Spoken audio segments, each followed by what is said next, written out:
एक लड़का जो हमेशा अपने माँ बाप को दोष दिया करता था कि आपने मेरे लिए किया क्या है, तो उसके पिता ने उसको आभास दिलाने के लिए उसको एक दिन घर से बाहर निकाल दिया और कहा कि जाओ और पैसे कमा कर लाओ। लड़का परेशानी में आ गया, माँ के पास गया। माँ ने उसको पैसे दे दिए, लेकिन इस बात का पता पिता को चल गया था। जैसे ही वह शाम को पिताजी के पास पैसे लेकर पहुंचा, तो पिताजी ने कहा कि जाओ इन पैसों को कुएं में फेंक के आओ। और उसने वे पैसे कुएं में डाल दिए। उसको उन पैसों की कीमत नहीं पता था।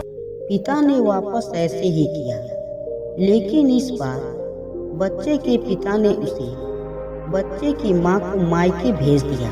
बच्चा अपनी बहन के पास गया। बहन ने उसको पैसे दे दिए। इसका भी पता उसके पिता को चल गया। शाम को जब वह घर आया और अपने पिता को पैसे दिए थे, उसको पिता ने कहा कि जाओ और इसको भी कुएं में डाल के आ जाओ। उसने यही किया, क्योंकि उसको बिल्कुल नहीं पता था कि पैसे कैसे कमाया जाता है। लेकिन उसके पिता उसको पैसे की कदर समझाना चाहते थे। अगले दिन उसके पिता ने उसकी बहन को ससुराल भेज दिया। अब बच्चा परेशानी में आ गया। अब उसके पास कोई ऑप्शन नहीं था। वह भटकता हुआ बाजार में गया।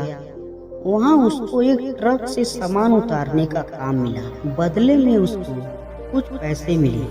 उन पैसों को लेकर के वह अपने पिताजी के पास आया। वह उसकी खून पसीने की कमाई थी। पिताजी ने कहा कि जाओ इन पैसों को कुएं में फेंक के आओ।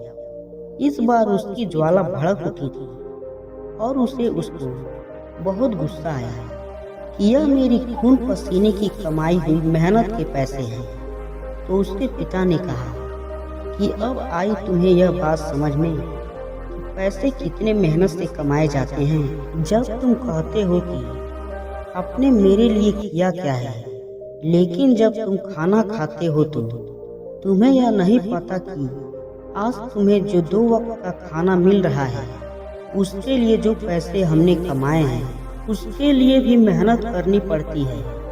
बच्चे को अपनी गलती का एहसास हो चुका था। दोस्तों, मुझे उम्मीद है कि आपको यह कहानी बहुत अच्छी लगी होगी। अगर कहानी अच्छी लगे तो नीचे कमेंट में जरूर बताइए और वीडियो को लाइक और इसे दूसरों के साथ भी शेयर करें।